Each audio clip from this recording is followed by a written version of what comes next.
Shalom sahabat yang baik hati, salam sehat selalu bagi kita semuanya.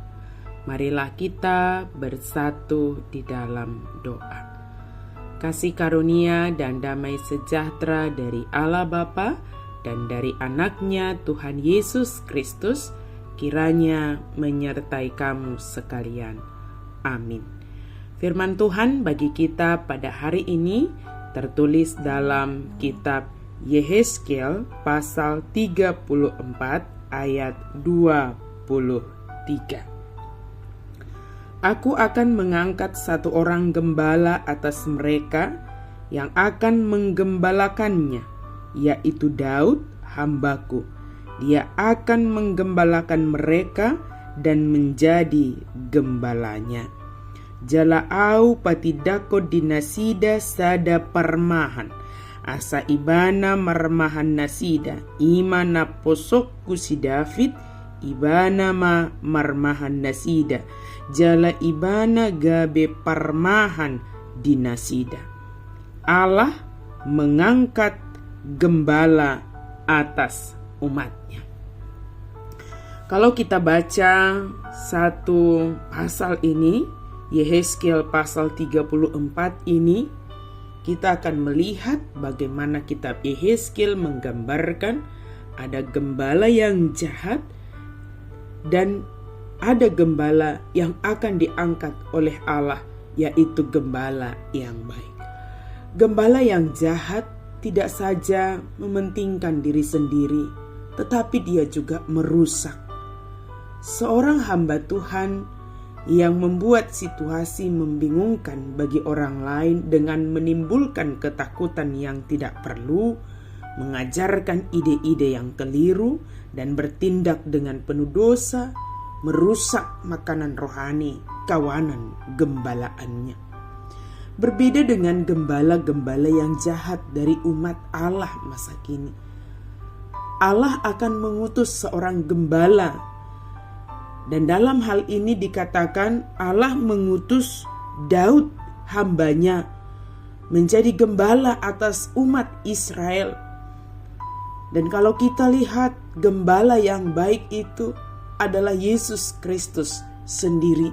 Gembala yang sempurna itu yaitu Sang Mesias yang akan memerintah dan memperhatikan setiap kebutuhan umatnya dan mendirikan sebuah kerajaan dengan damai sejahtera dan keadilan yang sempurna. Damai di sini bukan sekedar tidak ada konflik, tetapi merasakan kebahagiaan dan kesejahteraan serta rasa aman. Firman Tuhan katakan Allah lah yang akan mengangkat satu orang gembala atas mereka. Artinya Tuhan tidak pernah membiarkan umatnya tanpa gembala. Tuhan akan mengutus gembala yang baik bagi umat yang digembalakan. Tetapi selalu akan ada gembala yang jahat, yang hanya mementingkan diri sendiri dan merusak domba-domba yang digembalakannya. Gembala tersebut harus mempertanggungjawabkan perbuatannya kepada sang pemilik kawanan tersebut. Jika Allah memberikan tanggung jawab domba untuk digembalakan bagi kita, tentu kita harus memberikan yang terbaik buat umat gembalaan kita. Bukan hanya memikirkan keuntungan bagi diri sendiri. Kenyataannya Allah melihat umat pilihannya memiliki gembala, termasuk para pemimpin yang hanya mementingkan diri sendiri pada saat itu, hanya memperkaya diri sendiri tanpa memikirkan umat yang digembalakannya. Sahabat yang baik hati, kita sangat bersyukur, dan ini yang kita pergumulkan saat ini. Tuhan pasti mengangkat, memilih gembala yang baik bagi umatnya yang dikasihinya. Itu jaminan yang diberikan bagi kita. Tetapi jika kita adalah posisi sebagai gembala yang diangkat oleh Tuhan itu, maka tunduklah sepenuhnya kepada Allah yang mengangkat kita sebagai gembala itu. Lakukanlah tugas dan tanggung jawab sebagai seorang gembala itu. Jauhlah dari kita sebagai gembala yang jahat yang digambarkan dalam kitab Yehezkiel ini, yang hanya mementingkan kepentingan diri sendiri. Mari kita tetap berharap kepada Tuhan. Tetaplah setia kepada Allah, Sang pemilik kawanan itu. Dia memberikan gembala yang baik kepada kawanan itu. Bahkan dia memberikan gembala, mengangkat gembala untuk menggembalakan umat pilihannya itu, umat yang dikasihi itu.